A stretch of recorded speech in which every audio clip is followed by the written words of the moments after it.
کیا رہبری ہے رسول اللہ کی، ہر موقع پر قربان جائیے اس رسول اللہ پر۔ ایک جملہ بھی فرمایا، پوری کائنات کی ہدایت کا راستہ دکھا دیا۔ بتاؤں تمہیں ایسا عمل نماز سے بہتر، روزے سے بہتر، صدقہ خیرات سے بہتر نہیں کر سکتے ہو۔ صدقہ خیرات ٹینشن نہیں پڑھ سکتے ہو، رات میں تہجد اور نفلیں کوئی ٹینشن نہیں رکھ سکتے ہو، گرمی کے موسم میں نفل روزے کوئی مسئلہ نہیں، لیکن ایک کام ہے جو ان سب سے بہتر ہے۔ صحابہ نے پوچھا یا رسول اللہ بلا ضرور بتائیں۔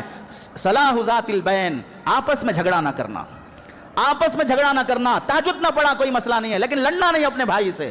آگے کیا فرمایا؟ فَإِنَّ فَسَادَ ذَاتِ الْبَيْنِ هِيَ الْحَالِقَةُ، اگر آپس میں لڑو گے، جھگڑے کرو گے، یہ جھگڑا تمہیں مون کر رکھ دے گا۔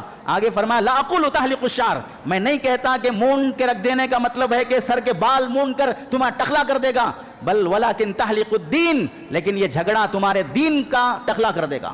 اب نہیں ہے تمہاری دینداری کوئی بھی، نہیں ہے تمہارے تقاضوں پہ چلنا کوئی بھی، نہیں ہے تمہارے